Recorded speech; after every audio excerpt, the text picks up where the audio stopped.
जय श्री राम। जय गुरुदेव। प्रिय सज्जनों, आपके अपने YouTube चैनल साधक सुदामा जी पर आपका हार्दिक हार्दिक स्वागत है। आइए और सुनिए। आपको इस चैनल पर बहुत सारी ज्ञान की चीज़ें मिलेंगी।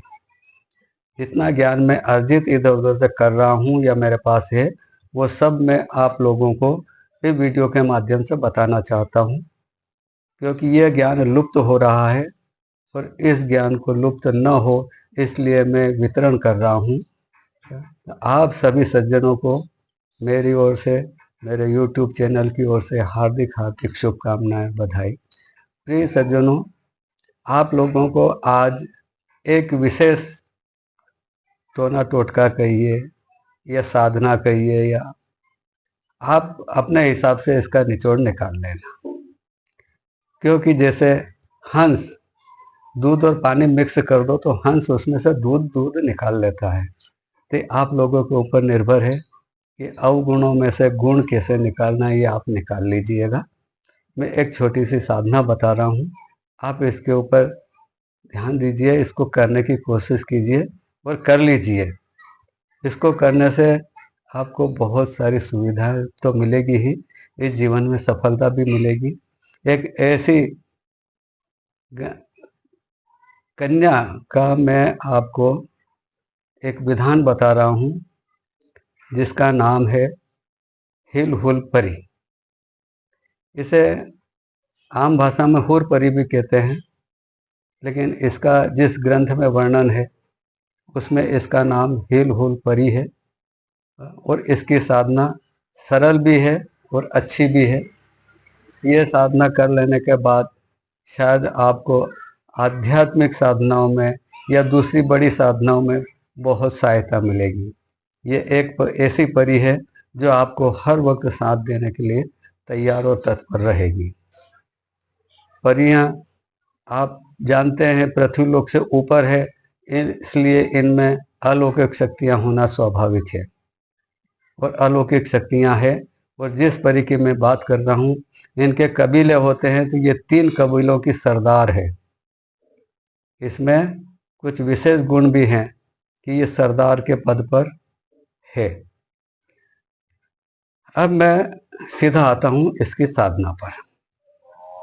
तो इसके लिए आप लोगों को क्या करना है, किसी भी जुम्मेरात मतलब गुरुवार, परियों के लिए अधिकतर गुरुवार शुभ भी रहता है और उनमें की गई साधनाएं भी जल्दी सफल होती हैं।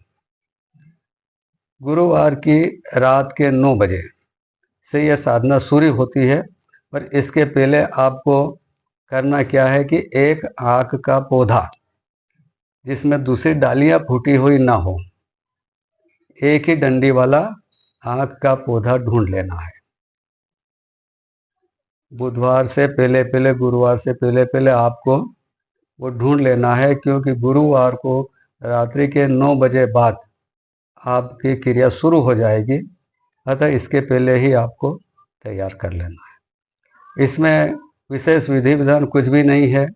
बुधवार की संध्या के समय जाइए, धूप दीप अगरबत्ती कर दीजिए, जो भी आपसे श्रद्धा से बने, भले अगरबत्ती लगा दीजिए और बोल दीजिए कि मैं कल से परी साधना करने जा रहा हूँ, आप तैयार रहना बस।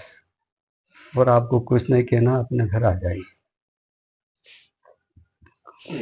गुरुवार के दिन आपको दिन भर एक समय भोजन करना है, सत्य और ईमानदारी से रहना है, छल छिद्र कपट अपने मन में नहीं लाना है।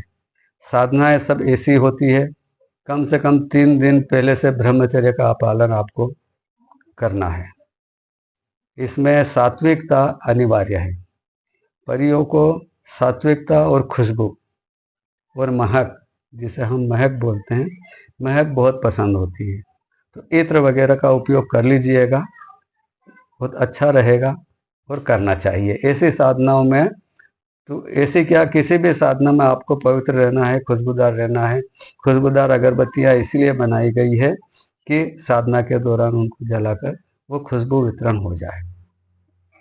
अब आपको करना क्या है, रात्रि के 9 बजे बाद एक लोटा जल भर करके घर से ले जाना है। लोटा नया होना, पुराना लोटा नहीं। बुधवार को आप खरीद लो, छोटा भी होगा चलेगा, बड़ा भी होगा चलेगा। 200-250 ग्राम पानी आ जाए, इतना बड़ा लोटा आपको ले जाना है। और करना क्या है कि ये पूर्णिमा के बाद जब चांद रहता है, चांद की परछाई के ऊपर इसका खेल चलता है। पूर्णिमा के बाद क्या रहता है कि रात्रि के 9 बजे बाद पूर्णिमा अपने यौन, चंद्रमा अपने यौन पे रहता है, तो उससे अपनी परछाई पृथ्वी पर दिखती है। हमें करना क्या है, जब हम जाते हैं उस आँख के पौधे के पास, तो हमारी परछाई उसके ऊपर होना, मतलब पौधे की परछाई उसके पीछे रहेगी और हमारी परछाई पौधे पर रहेगी। वहाँ जाकर के आपको कुछ भी नहीं करना है, कुछ भी नहीं ले जाना है, सिर्फ एक लोटा पानी ले जाना है, उसके पास बैठ जाना है और आपको मूत्र त्याग करना है। ये अघोर पद्धति का है, इसमें आपको वहाँ मूत्र त्याग करना है। मूत्र त्याग करने के बाद अपने गुप्तांग को उस पानी से धोना है। लोटे में आपको फिर थोड़ा पानी बचा के रखना है। उस पानी को उस पौधे पर डालते हुए आपको बोलना है, हिल हुल हिल हुल हिल हुल। ऐसा 3 बार बोलना है। पलट के नहीं देखना है, पीछे मुड़कर नहीं देखना है, सीधे अपने घर चले आइए।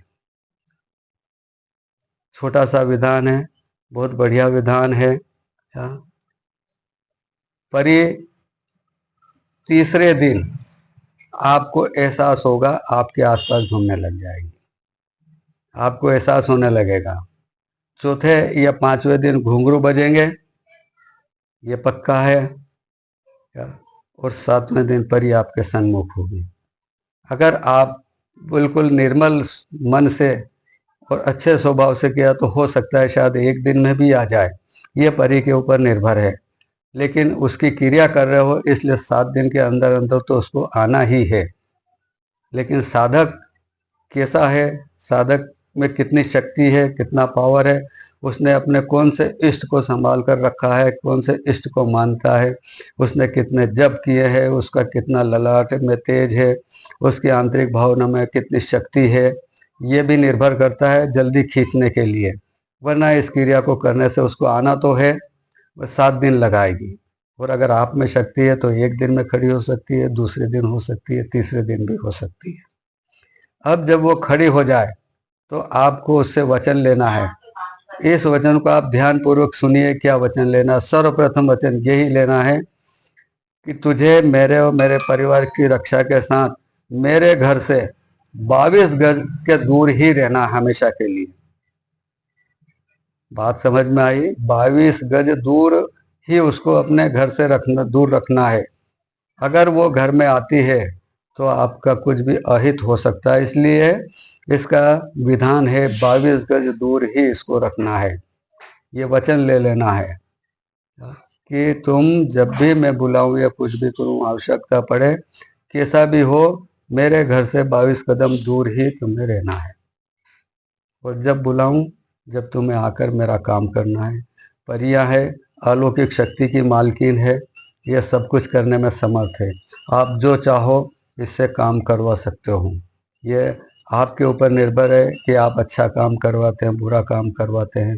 वैसे ऐसे अलौकिक शक्तियाँ जिसे मिल जाती है वो तो स्वतः सुधरने की कोशिश भी करते हैं, बुरा काम करते नहीं हैं, और बुरे काम को कभी सोचना भी नहीं चाहिए।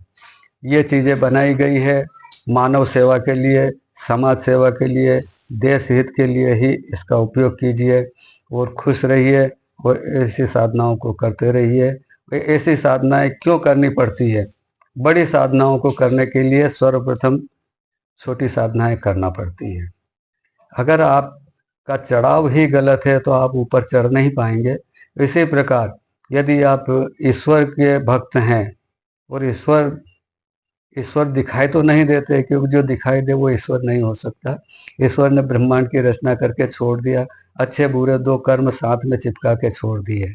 तो आपको आगे बढ़ना है, उन्नति करना है, तो ये छोटा चढ़ाव है, सीढ़ियां हैं, ऐसी सीढ़ियों से चढ़ करके आप अपने गंतव्य स्थान तक, जो आपकी मंजिल है, जो आपकी चाह है, जो आपकी सोच है, वहां तक आपको पहुंचने के लिए ये सीढ़ियां ही आपकी मदद कर सकती है। अतः आप लोग इन छोटी छोटी साधनाओं करके बड़ी साधनाओं के लिए आप तैयार हो सकते हैं। अगर आप छोटी साधना ही नहीं कर पाए, आप छोटी चीज को अगर प्रकट नहीं कर पाए, तो आप बड़ी साधनाएं कब करेंगे। इसलिए छोटी साधनाओं से अपने आप को सुरक्षित करिए, बनाइए, समर्थ होइए और आगे बढ़ते रहिए।